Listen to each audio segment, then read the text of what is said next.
ఉమ్మడి మహబూబ్ నగర్ జిల్లాలో ఎండలు మండిపోతున్నాయి. రోజు రోజుకు పెరుగుతున్న ఉష్ణోగ్రతలో జనం అల్లాడిపోతున్నారు. కూలీలు, చిరు వ్యాపారులు తీవ్ర ఇబ్బందులు పడుతున్నారు.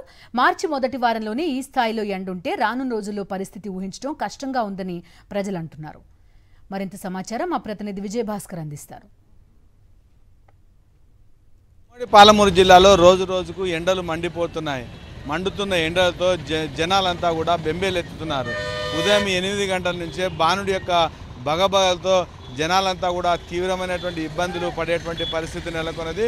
ముఖ్యంగా ఈ యొక్క నిత్యము కూలీ చేసుకునే రెక్కాడితే కానీ డొక్కాడనటువంటి ఎవరైతే కూలీలు ఉన్నారో వారంతా కూలీ పనులు చేసుకోవడం కూడా వారికి ఇబ్బందిగా మారినటువంటి పరిస్థితి ఉంది. మరొక వైపు భూగర్భ జలాలు కూడా పెద్ద ఎత్తున అడుగంటుండేటువంటి పరిస్థితి.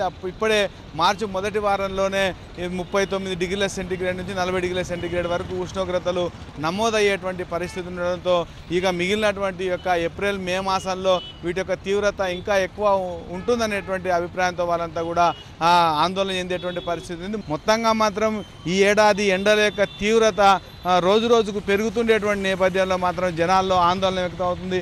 ఇప్పటికే విద్యార్థులకు పరీక్షల సమయం కొన్ని పరీక్షలు ప్రారంభమైతే మిగతా వాటికి సంబంధించిన పరీక్షలు ప్రారంభమయ్యేటువంటి పరిస్థితి ఉంది.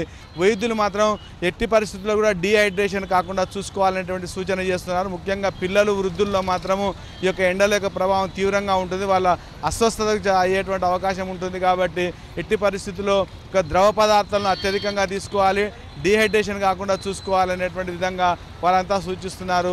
పిల్లల పట్ల, వృద్ధుల పట్ల ప్రత్యేకమైన శ్రద్ధ వహిస్తే తప్ప ఎండల నుంచి కొంతమేర ఉపశమనం పొందేటువంటి అవకాశం ఉంది అంటున్నారు. అత్యవసరం అయితే తప్ప ఈ యొక్క మధ్యాహ్నం వేళలో బయటికి వెళ్ళకూడదు. పనులు ఏమైనా ఉంటే ఉదయం, సాయంత్రం వేళలో పూర్తి చేసుకోవాలనేటువంటి విధంగా సూచించడం జరుగుతుంది. మొత్తంగా మాత్రం ఉమ్మడి పాలమూరు జిల్లాలో మాత్రం రోజు రోజుకు పెరుగుతున్నటువంటి ఎండలు ఆందోళనకు గురి చేస్తున్నాయి. కెమెరామెన్ అరవింద్తో విజయభాస్కర్, సాక్షి న్యూస్, మహబూబ్ నగర్.